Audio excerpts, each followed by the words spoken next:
Atatudu penons et troar bet, c'est une assemblée var balibreiz evit selet ouz un tolt film besevenet gant soazig Danielou anvet ar gwim. C'hoant edeus bet dastum testeni ar familioù o deus kredet kendechel da gomz brezhoneg ar blavechou anterkant pa oa davad ar gevredigez o tilezel ar yezse. Dibo sube oade o chom epkomz yez o famil, yez o c'halon e gwirionne. C'est une ze istor ar familioù hag a gondiom penons o doa bevet an traoù hag a liamp kreñ o deus gant ar brezhoneg.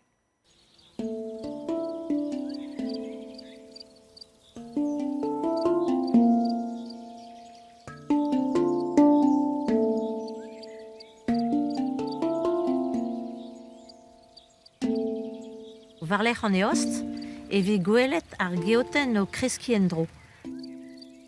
Hag pa ve gwelet an rai eo ar gwim, hag an draze ben ar fin zo un aroez kreñ, ar pez a gresk en-dro, varlec'h koускoude bez a troc'het.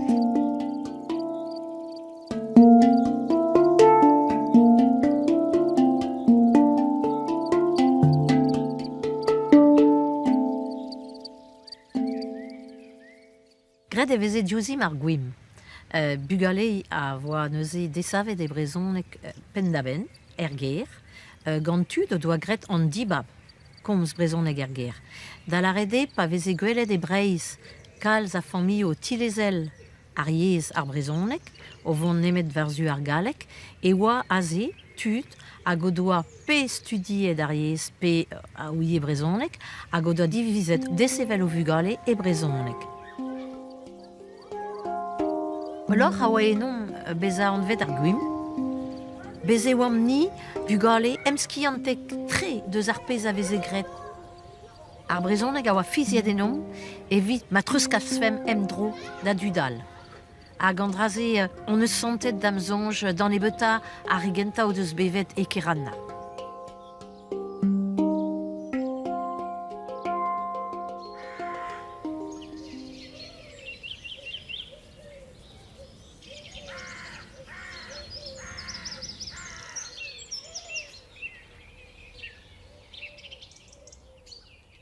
Hag aze, ba setu, emañ ar c'hastel aze. Ya. Aze neus ket cheñchet tamm evit. Non. O digredus. A c'hastel a zo amañ. A c'hastel. C'est une nemom ket pel, amañ mo c'hoari, me me sonj, indiornet a cowboy. Ya. Stroladou a rem ar A vugale. kabadennou. A kabanenou a A veze savet. a l'er zo chomet Ya pen da ben, ya. Ar gwese a zo, Ya. ba we, ba pa oan bihan e oan ahe dija. Ya. A ruz no genive e war stadze. Fer solier kentan. Da bisonj ver se dir kenta. Vazad a labouré er mission bretonne gant da c'houlse oa an abegotier. Ar mission bretonne a zo kichen Montparnasse hag a oa ul lec'h bod a bouet hag degemer evit ar vretonet divroet. Goude ar brezel kalz a vretonet a glask e labour hag a oa deut gant o familh ou da baris. Setu e oa bet kiniget d'ar mission bretonne gant eskibien vreiz prenañ domanik e ranna. Vazad neuze a oa bet kefridiet d'ober var dro, rana a lec'h hag kinik d'ar familh o erue lojeiz bin evit mont da jom ahe gant o vugale.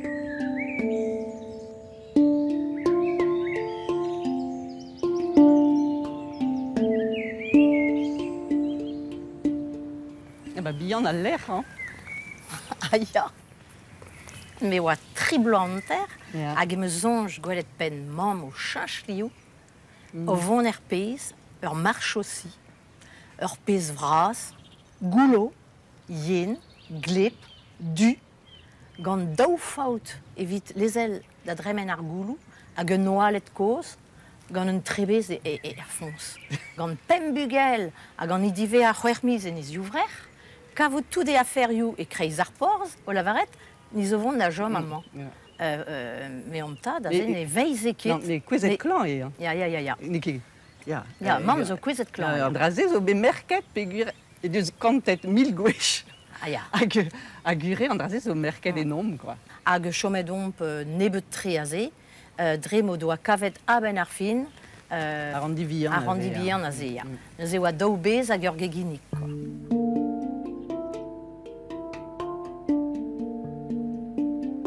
Vaza, zo dut buan a war d'ar stourm, pa oa pevarzek bloa, ez eus be un darzadenn vraz e roazant gant stourmerien ar vro, quoi. Hag a ze, zo bet egurionez kodeget gant ze, quoi. Du stu, en eus bet ar emprejou, gant pe politikourien, pe tud a oa troet evit savetei ar yez, neus ar brezel a ben ar fin zo dut buan a war, hag ar stourmerien o deus sonjet d'ar mareze, enfin, vazan ne gonte ket gwaldra, perak pas... pe gwire oa gwarnaet ar gwarnamant gal, mont war du an a la manet, hag gaouten nebet gwirioù ar pezo deus bet ben ar fin, pe gwir pe oa ar radio e brezonek, pe oa kentelioù brezonek er skolioù, setu evito, e oa mont varouk me mestra.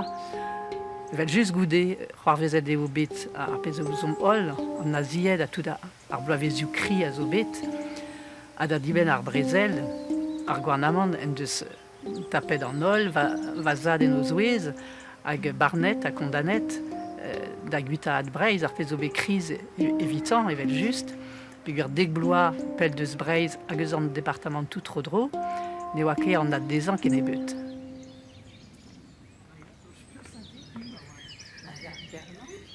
Ar ekerland a oa a us, Ya, damzonj, aredaz, ya, arekotin, papazian, papazian, arelek ivez. elek, ya. Ar eboma an pedama? Non. Ah non.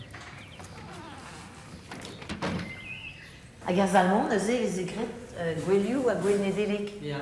Hag veze gemeret zo ken ongaris, skaris, broioal. Evit ar gwelioù, ya. Ya, ya. Hag ivez embreget a ze, gant eton daz, vit an dans. Ah ya, gure, neuze o. Er val. Ya.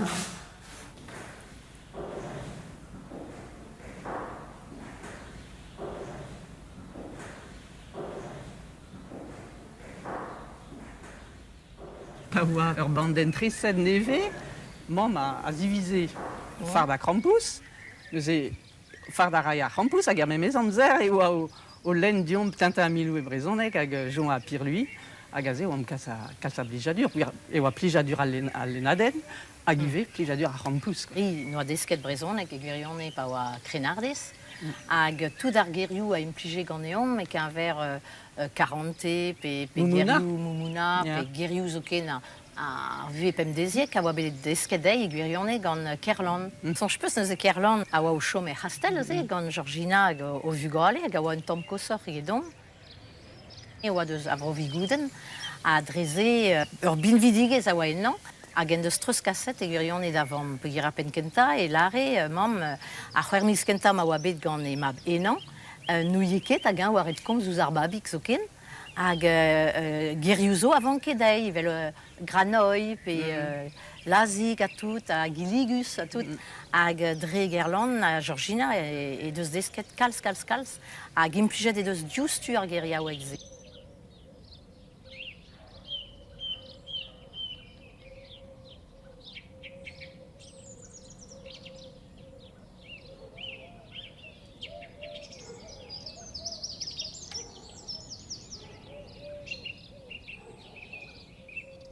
Ben mintin ben ar fin, pa oa me kentaderez per skolvam. Ur skolvam a oa, e hier, e veze strolet tout ar vugale, e vin mont ar skol. Niverus e oam, mon arem neuze a dreuz an domani, a da bember, an dra kenta arem, e oa skarza ar zeier skol, e vin mont ar c'hoari er park.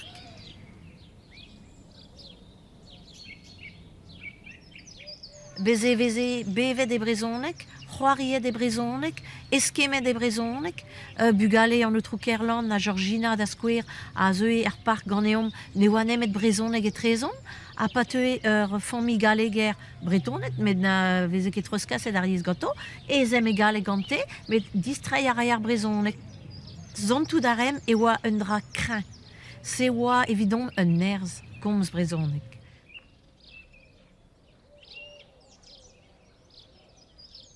Pa oam buigel e oa a drugare dan itron daz, ur strolat dans, e ker an na, hag e oam nous on ket pet bugel, me non terkant bennak, quoi. Hag dansem e teskem assemblez. Bebloa evel just eo ar gwell dibar a oa gwell santervant, an arren de lutez. Hag a se e oa ur mor a dud, quoi.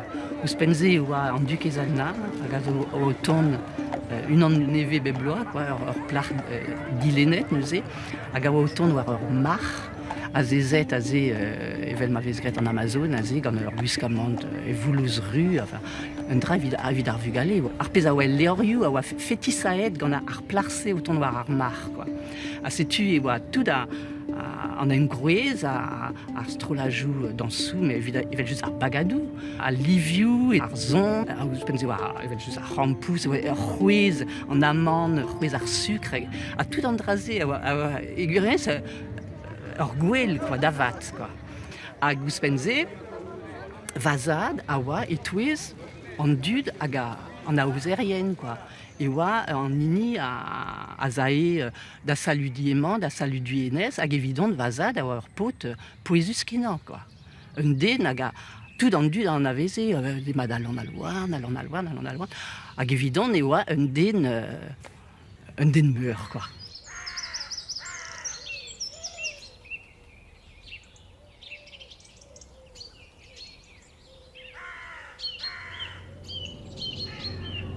Fin ur bloavechou an terkan, oa echu ar prantad difen d'amzad distreiñ da Vreiz.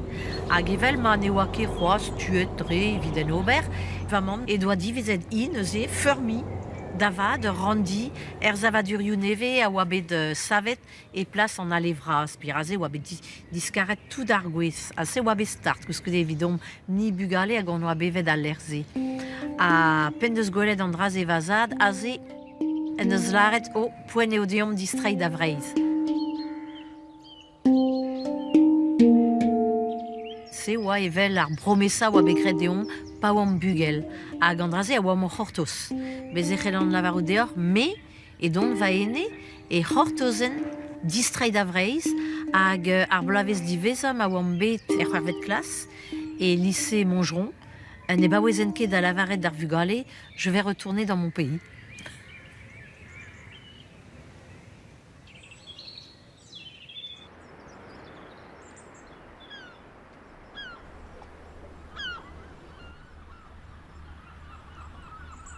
Te zo bet deuet gant de var c'houar men nim Ya. war revien Ya. a vijem laket barz ar juvakat Ya. tejons Ya. a vije laket berntu de barz Ya. hag a wejou vije an ammezek vije ye Ya. nim a wejou. Ja vejal de egelim. Ya. Ya.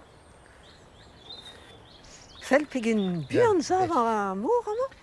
Ben ne ket heye hin de go kousa. No.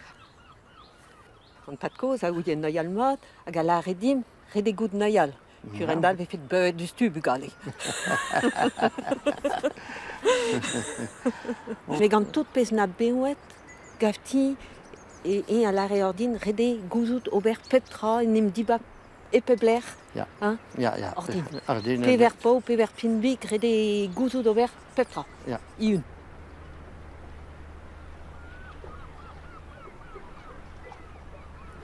Vazad oa geologour a vicher, hag kaset a degaset vije a liez de l'erman l'air, et tu pa chome ur blaouez, pe ur blaanter, pe zo ken c'hwer mis, ez em deul. Met a wechou oa kedez, setu a liez tre, e vijem kaset da landreger. Setu vijem aze gant vazad koz a oa intanf. Vazad koz a oa konversant, hag e oa ed war prenan krehen lapinet, koz souarn, koz paper, pilioù. Ar porz a oa lan a gostreo. Aze teue bemde, tud a bet seurt istrogelet, tud paour, tudal evit divoaran deus ar c'hosouarn o doa e font o liorz petre ganti. Ra la wech e vije klewet an dutse o koze al galek. Pewer plach a oa soaz, vije gwelet soaz vraz yonti. Don are, ur vech pet diwej ar zun ti vazad koz, hag e vije la redei don er gegin, pe don are, hein, hag e oa ze pez bolenat kafe hag e lake bara barz ar c'hafe, Hag Edoa evelse ur pret an dese. Pugur moarvat ne doa netra levet da zevri e padande nemet an drase. Bet on bet gant ar soaz vrose da hat lannan.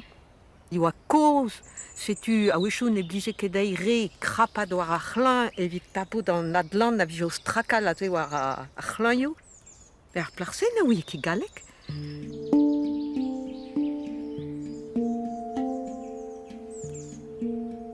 Vazad en doa skrivet dija yezad ur bras, pen deus anavezet vamam. E anaveze bet a lennegez e brezhoneg peguer e oa etouez tut walarn. Hag vamam e doa euliet kentelioù skol ober. Ur skol vid diski brezhoneg dre dizer. Diski skrivan dreistol da c'houlse. Hag e deus bet vazad evel kelenner.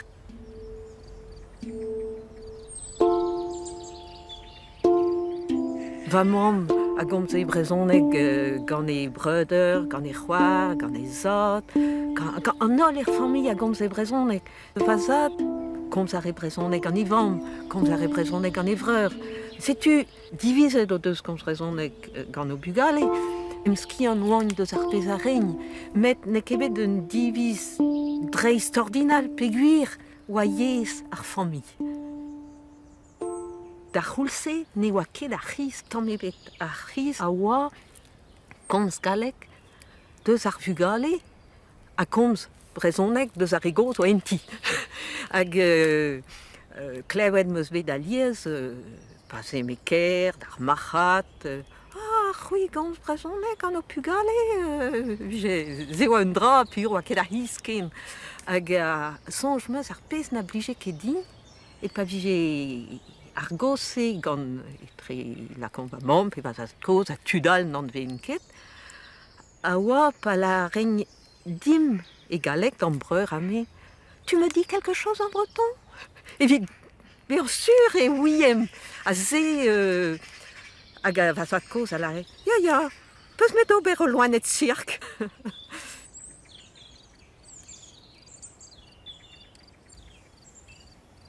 Diloj a reont alies a blamour da vicher vazad.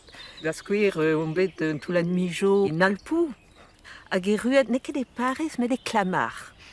Hag aze oan bet kaset ar skol, evit ar vech kentan, un dimezel goz ar e skol, un dimezel morvan oa e c'hono. Hag an dra kentan edo a gret e oa goulennet e c'hlas, piou a war galek. Setu e oa un toulat o doa zavet o biz, setu ar reze oa bet laket dirak. Hag ar ren e oin ket galek oa bet laket adren o c'hlas. Setu e oan en em gavet, ben gant tut a gomz e arabek pe yezoual. Ma ket disket katadra. Setu oan bet kaset en dro da landreger e ti vazat koz. Vamam edo prenet a lerse a oa brudet a c'houlse gavti metod boche diskil len galek. Setu zo bet disket len di egurionne erger. Gant vazat koz a vamam gant a lerse diskil len galek.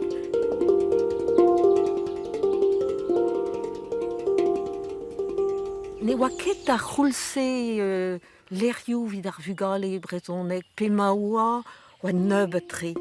Setu vazad ar pez a re e prene lerioù evit ar vugale hag e troe a lerioù e brezhoneg e peke ar skrid e brezhoneg. Setu ni on eus disket len e gwirionne galeg a brezhoneg kouz larat asamblez.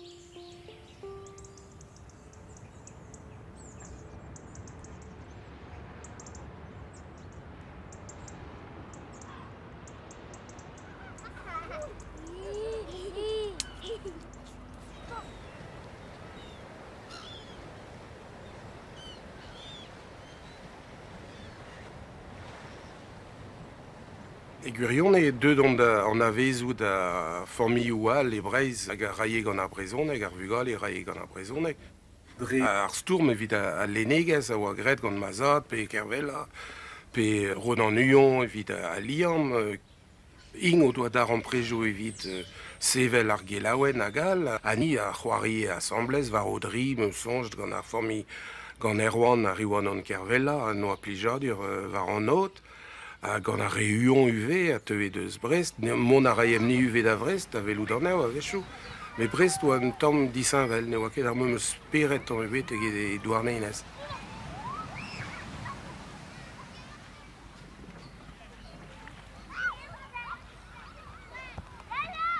Mazat zo bet ganet e roazon.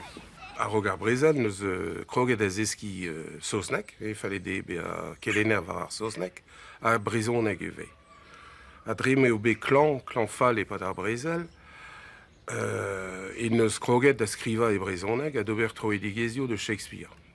Setu oa ur pot deus breizuel, de da gelen sosnek e kemper, a neus gret an aoudegez gant un intron deus douarnenez. Ur pensar l'inper. E gwirionne, ezonj de a oa e gwirionne savetei a brezonek. Hag setu perak e oa pouezus mont da enrolla a da roulenata tud deus ar vro a raie gant ar brezonek a oa o vont da gol, gwirionne ar yez a oa vont da gol. Man e veke mui kozet brezonek gant ar e yaouank, ar yez a ya da get. Ni plijadur an oa davant, pur aliez an oa ur madik bennak, pe ur wastelik bennak, a neus e laouen oam, pe vel just. A mon a raien e tigir ar besketourien, hag a oa ato var vord an not, me ar vue hag ar porzmour, a tout ar bagou, evidon ur plijadur, mon var ar c'hanojou, hag c'hoari pourmen, hag gant bugale al, ur bern bugale a oa d'ar maese. Bern tud a raie gant ar brezhoneg er stalio. Ti macharet gour laouen oa ato brezhoneg, et ti mari bonjour oa brezhoneg, et ti an intron urvoa hag a oa var an not e oa brezhoneg e perbler ganomp. Hag e ti an agrifon eus e ti moeron, pur e oa moeronez d'am c'hoar, met an dol raie moeron deus outi. Az e oa gwerzet bouestoumir. A bouestoumir a koutilli a chijili. Chijili evit ar merc'hed a oa o labourat er friturioù. Vit trochi pen ar pesket. Ha me pa oan bi an tout, ar pez a raien e mont var riblen a oar bazen a oa, evit mont er stal. Hag a e chomen hag e a zezen hag e kanen pratik ou deud da di moeron ez pratik ou deud da di moeron ez. Neus e an dud ar c'hoarze.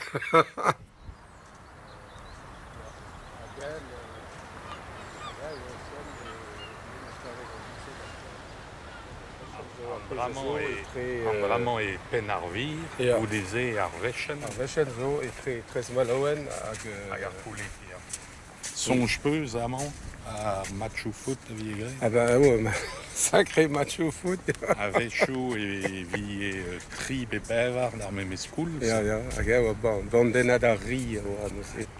Hag ur vech zo bet un dra e davar e bro Algeria. Brezel bro Algeria pas eo deud formioù, ur bern formioù zo deud ar epui da chom e douarnenez. Hag evel just oa bugale deus an boad hag ing ar c'hoari gadomp. Ya. Hag ur vech oa unan oa revechet diomp, ober gant ar brezhoneg e pad ar match football. Hag trapet noir ar flachat ganit pur e lavare, on est en France et ici on parle français. Hag e toa lavare de, a mamm on ket e brochal e mamm e breiz, a komz a reomp o miez. Hag vlaket de ur flachat, me ur flachat soupik, peus tra. Flour a kalet da c'helbe a efedus. Ya. Evit lakaat an traoù da ve a komprenet Flour a mat. kalet, c'helke be a difennet.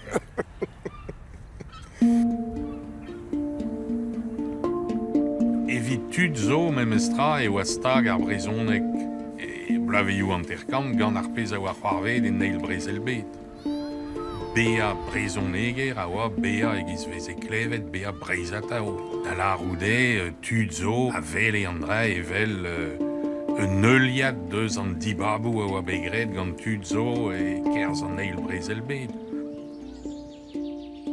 Evit ma mamm ne ket bet reez e gwirionne a sonj ameuz deus kontet un devez e oan o pourmen gati er stret, dre an dorn, e oan bihannik tout e oan. Hag e oam o komz a brezhoneg evel just, hag un intron zo tremenet a neus tufet var nom. avec me meustra et spontus a war, pugur ma mamm a oa brudet-tre d'oar denez, da square evit displegador, ma zaie mestrouerien ar bigi tomp et ligistri ar augmont varvour, e oa red deo gwelout ma mamm.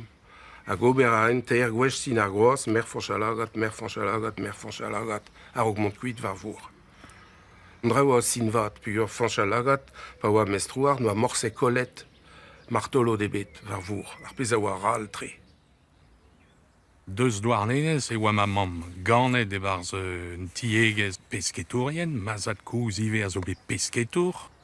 Gred e vi e fanchalagat an e, pugur e oa born. Deus an tuklei pella e oa mazat kouz. No e roet an o Jean Jaurès, de vag kenta.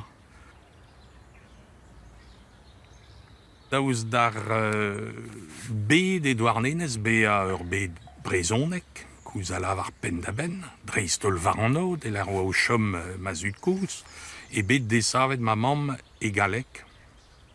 Pugur e oa, e gis e oa, desavet e bet e galek, gant tud na raien nemet brezonek. E barz an tiegez, an tad kouz hag ar vamm gouz, a ye brezonek kenetrezo hag e galek gant ma mamm. Desevel a ranom e brezonek damjonj e bet un diviz diez a war evit ma mamm, me moar vat diez sorive evit ar vamm gouz, e doa gred strivou evit desevel e mer e galek. Moar vat gant ar zonj, ne a rabat eo dei gouzan ve giz meus gouzan vet me. Ar vamm gouz, e doa mem estra tremenet de louden vat deus e yo ankiz e kaou ar skoul. Pe o gwir ne oiek e galek. Desevel a ranom e brezonek pet fammi a oa o Robert André da c'houlse. Da muiatout a oa dek. A malavar an dek martezen e oa nemet pemperwer. Ar fammi ouse moar vat a vije gwelet er gevredigez evel bea tud drôle, tud souezus, marteze tud foll. O tistruch, dazon o bugale, moar vat e oa André ar menos penna. O lakaat da dalvezout ur yez hag a oa bet displeget an dud hag a oa didalvout pendaben.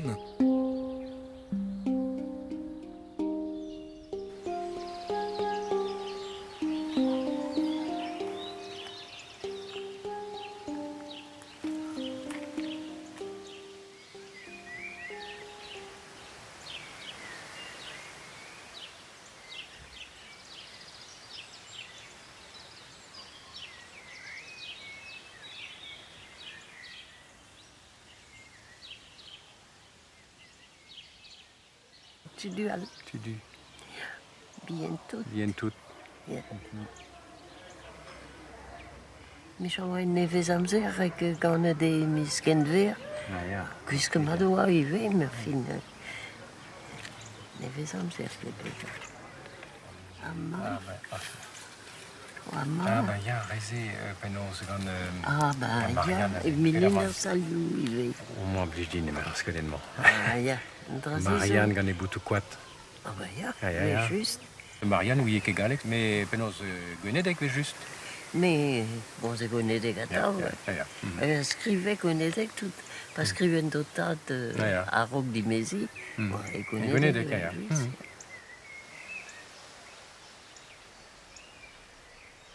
Er ger oa brezhoneg anor, ha goude Ja. pas ur dimezet. Ba ya, me oan ket souezet tan, me bete kans brezhoneg anor.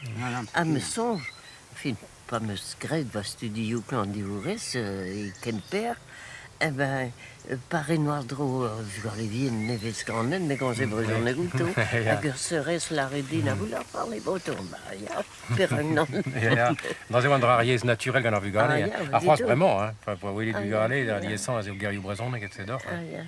Jet vitardik oa ket meustra. An am tam Ah, ebet hag e oa ba souezet a bormet direzor Ja, a peus just kroget ça, a ja. gomz. A me gav tamou paper quand du frazennou kenta. Ja, setu, Skrivet ja. o arno. Vid real non, tu du digarezit, me peus que souezet o tam.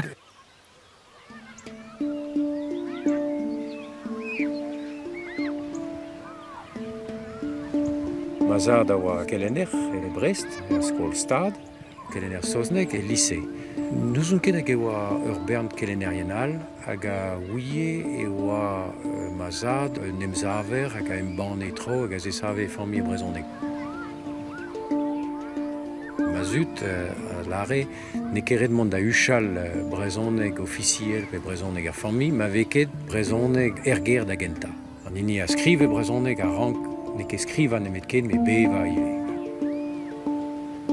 Poan o kompren eve fet tutzo hag a rafe wardro ar yez, a neve fen ket o veva ar yez. En rezo tost evel ma fe ur sort leronsi. Implij ar yez, evel ur benveg, a neve fe ket...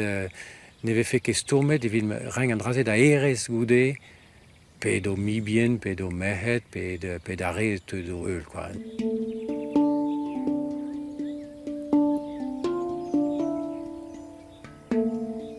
Ni non oa ket quasiment d'ar pre des bet ga brezonegerien yaouank veldom oa ket méchant mateze oa anezo, mais cette ugure on bet oa bet bien, pigur oam pevar bugel oa peadra da veva ma d'assemblée serger, mais jonch a guiren diavez oa vu e galek pen da ben davat pigur ne oa ket kenebe de Brest vele lechal méchance bu e sevenadure les brezonek quasiment ne oa kouz la renetra.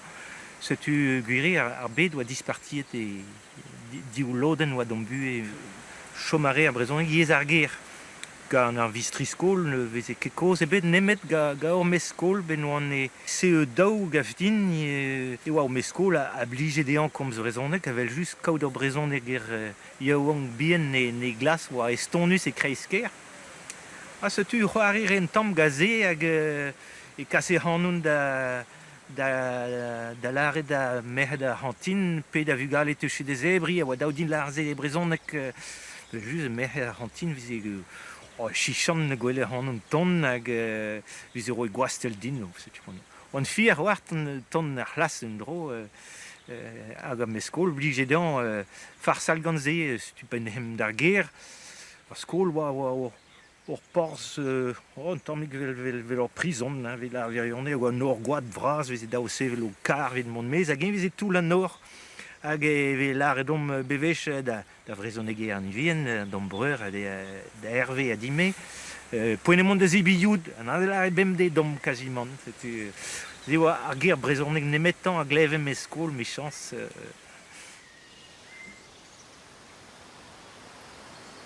Desket e bet dom laret on pedenou e brezonek evel just, pegur vel ma oa peptra e brezonek, a religion ive a oa e brezonek. Pa hem de gousket vezem bodet goude ba komon tut vid laret on pedenou e brezonek, war ben om daoulin vel ma oa a riz hag a mare. Mon arem den ilist a zulventin vel just vel tout den dut, gwisket kran, hag e ber, pa oa den un amzer vrao, hag e si la oem ar veleien o prezegi e galek, ni ne ganem ket, pa oa kantik o galek ne ganem ket, ma zud ren ket kenebet, a pa oa deut poent da lare ar pater, me o salud mari, e laremze e nom pen e brezonek, pa oa real lareze a voezuel e galek. Hag modal, ma zud a glaske kod darempret gant veleien, a goud pesadini oa brezoneger, a pesadini ave fe kontant da vont e brezonek ganom. Setu kofesad a rem e brezonek. Or pedenou or boadesket e brezonek evel just, hag penons ar gomunion or boa ive e brezonek. Penons pa wele ar beleg a hanom, e lare evidom ar poz brezonek e plas ar poz galek a veze gant ar real. Pe just da mareze oa kren ar an ilis hag e oa nemza o brezonek barz an ilis ive.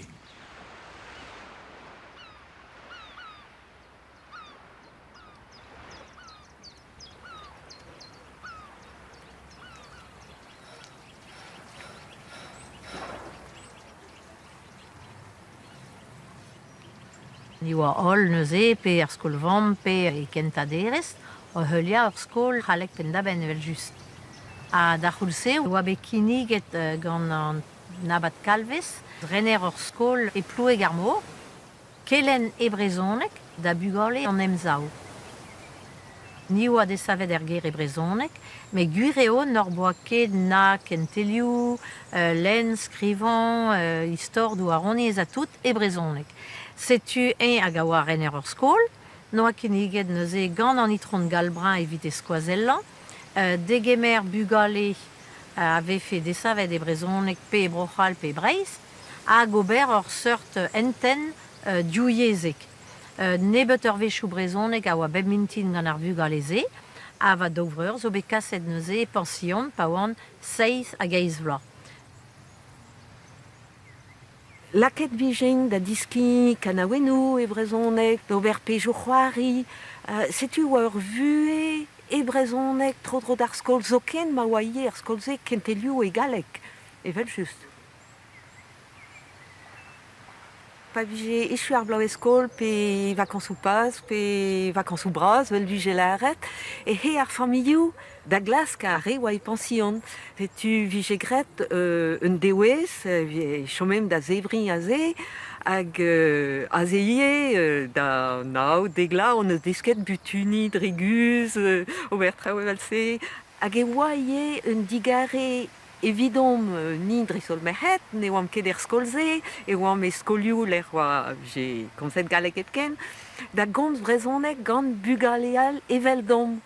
Pegur ar pez ar c'hoarveze aliez deus ar pez ar meujons, e pa heme ker da skouer pe gant un dintin bennak, pe zoken gant va mamm, a wechou pegur e welem tout ar vugaleal a gomz e galek e ker, pe er stalioù, pe ar boutin a gal. Si tu pe ne gomzem ket, evel se den ne gleve ar c'hanom, pe neuze e komzem dousik, evit vichem ket klevet, evel marteze mijem ve ket mez, me santem marteze ne mom ket dres evel a real.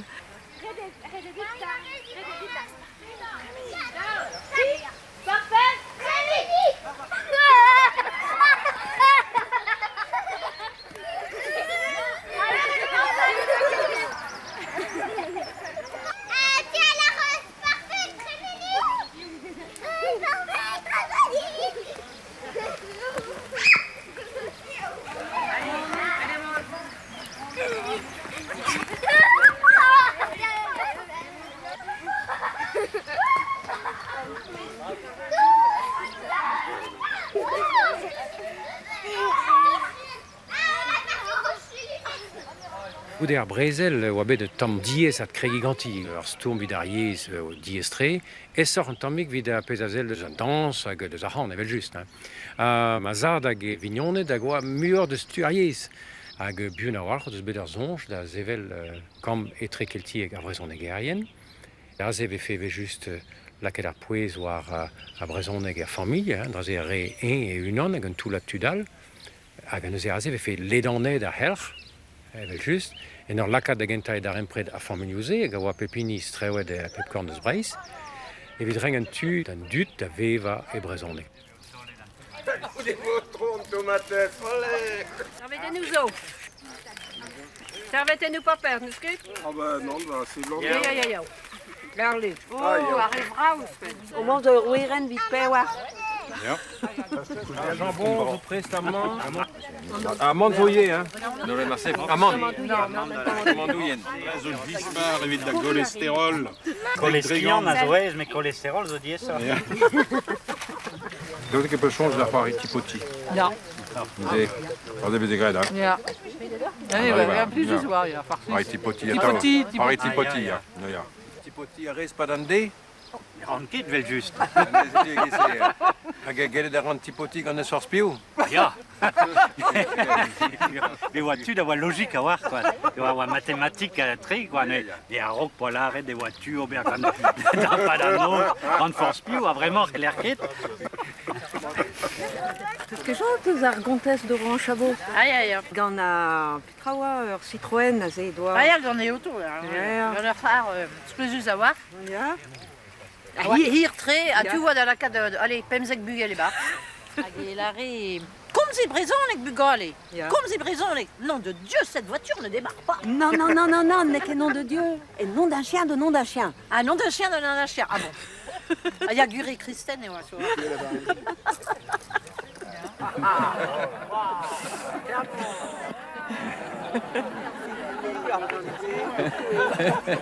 Se tu en emzaver en emetant. Hag ar real ez elon ket tambet. Non, on est des Breiz. On est zo bravo. Ah, sais-tu? Et Wanon? Alors, la Louarn.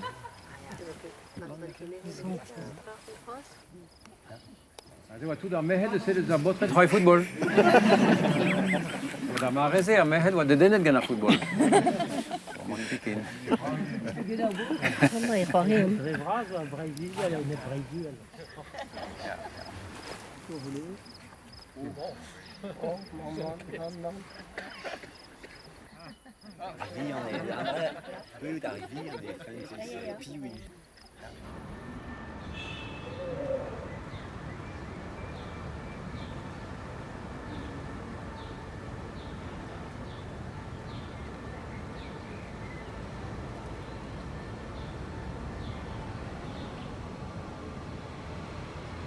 Pas on distro da Vreiz, et mil daouchan daou a triugen, naze, gant ar breder ar c'hoarezet, ar sentiment kenta oa kao de randi vras, gant ur zaldour. Se oa andra vrava ve mije kavet en bue a peketa.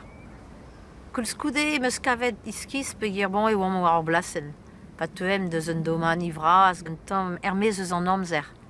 Hag kroget emeus davon en lycée, neuze, lycée an Vreiz, a oa an vet martenno da c'houlze, hag a meus dizoloet Breiz en ur modal. Son chemeus eus an devez kenta ma zon eruet e oan bihan, lent, hag an hini oa pen ar gelenerien, oa ar gelenerez galek a latin. Hag pe deus klevet va an o bihan, ez laret Lena, mais c'est quoi ça? Ah, mais ben, c'est un prénom breton. Hag deus laret dit non, mais ça, pas de ça ici, voilà, je vous appellerai Hélène. Digoret daoulagat dispourbelet hag emeus ret hola. Bon, a pe deus galvet Hélène Louarn ebet bar zarlas evel just ar gentel war l'er. Hag emeus savet, hag emeus ret Léna, s'il vous plaît. Neuze deus ret quelle impertinence, a meus ret, bah non, je m'appelle Léna, j'ai été baptisée Léna, j'ai été déclarée Léna, je suis Léna. Hag e oan lent tre. Morse d'amzonj, en boa komzet e gise d'un den deut.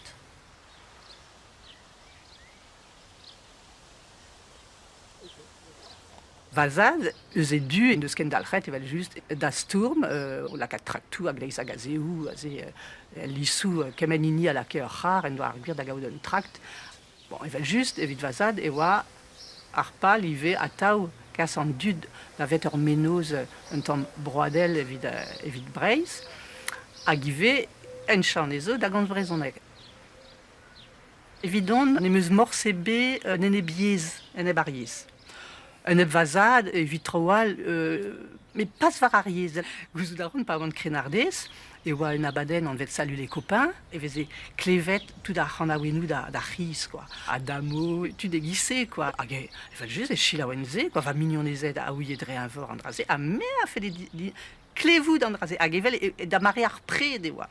Se tu vid vazad, e oa un gwir torfet, quoi. La kat kanaouenou galek a ze nul evitant sur a war, tu do klemichat muior eget evit kana, hag a me a lake, a ur skim gomz bihan a ze hag e profet din an edelek, a me a lake a ze oan ou sol pir, ou stol, e oa ur bank a bep tu, e oa ar botret eus un tu, ar merc'het eus un tu al fa pedost, enfin, ne oa ket strikt, va mam eus un tu, vazad eus un tu al, hag e oa un armelik a drindin a ze, hag me a lake a radio hag e laken krinvor krinva, vazad a ze reut a ze, putraï an draze, meus ket c'hoant an draze, hag doz an draze, me a yourre ive, me meus ranchil an draze da chiz a tout, hag bon, hag a wechou, bon, e tremene a wechou ne tremene ket, se tu a d'ar mareze, ekut a en an dol, gant va radio, hag ezen da chilaou pellor, quoi.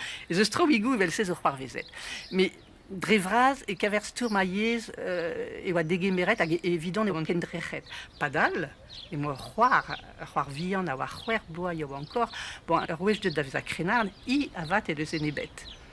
Peguir ne oa ket a du.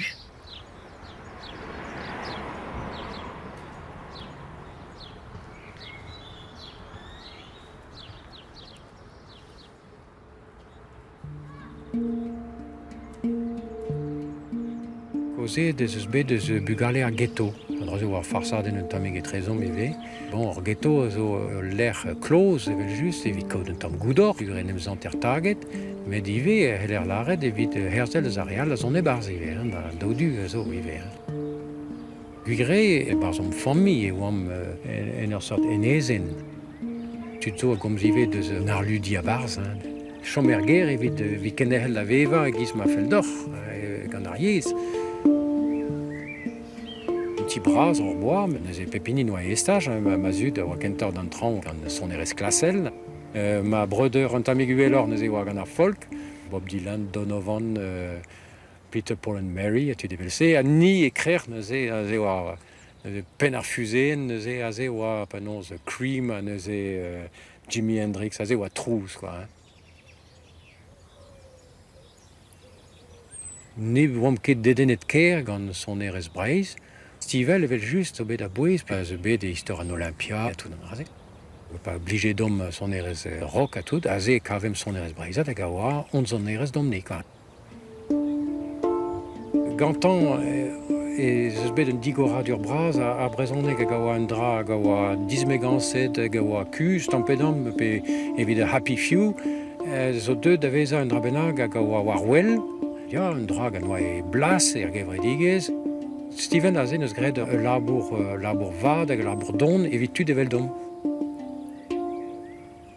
Me sonj penaos e moa laket ur gwenadu war mazar skol, neuze deus ar mintin ne veze tremenet dirag ket ur porzier, met un den hag a zele deus gwiskamantou pur da maraze oa ket red hag o gin a nitra, hag e laken ma dorn war ar banniel vin ma uje ket gwelet hag e tremenet me goude neuze oa banniel breiz an ze a da maraze banniel breiz oa. Mais gire a rok renket, ze oa deud diwarze, quoi. Ze santem ze oa ret sturm, quoi. Oa ket de penaos koze al brazon nek ne ken, quoi. Muur oa d'ober.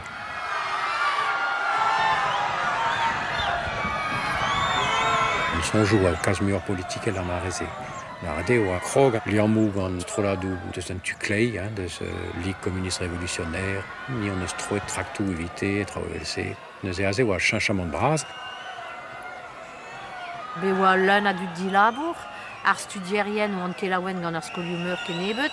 Setu ben ar fin an eus elemet kavet ol er stret, da uchal a enev ar sereset. Aze o deud ar zon justamant bez a disinvel deus omzut hag liam ma ar yez ouz ar stourmou sokial. Aze e oam ben ar fin om zel hag penaos ur preder digor war ar bet davat. Pez ne oam ket marteze, pa oam bugale pez a zo reiz. E oam emen en dro ur c'helrik, a zo bet war ledanad, betek tarza hag mon varzu stourmou ar bet. An en dro, an dour, a veze kojet dija de war ben an dour. Bon, e plogon on bet ol da stourm, met e brezonek gant t-shirtou nan d'an distruj nukleel. Pa veze kanet gwerz plogon, tout an dud a oa o kana gwerz plogon. Pe an dud a oa c'hoaz gwez da gana ol e brezonek. Setu, on eus merzet ben ar fin e kroge ar bob e barzeiez en dro.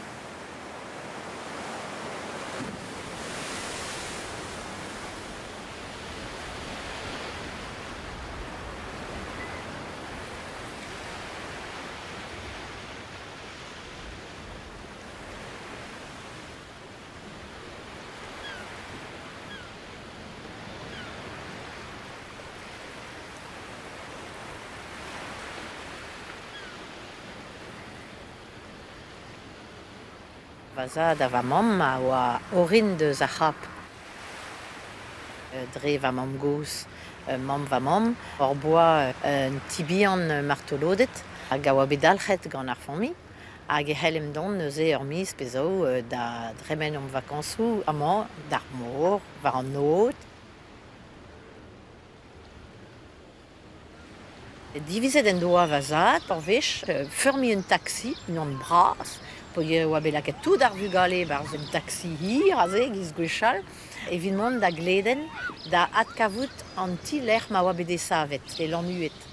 Siouaz hag se oa bestar dean sur war ur revin oa deut an ti, quoi.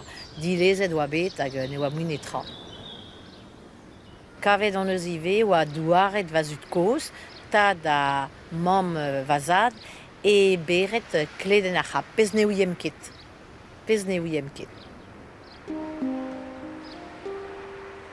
Don oa li an ebet gant fammi vazad.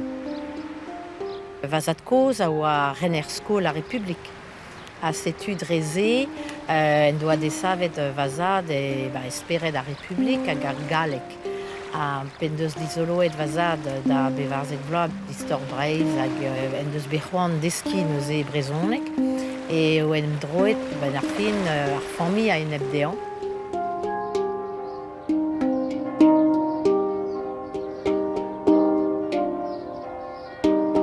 Kaset oa bet pen kenta tout gant va mam kemena dennou vid laret e oa ganet tangi malo lena a rigenta da breuder vazad a morse e oa bet respon ebet.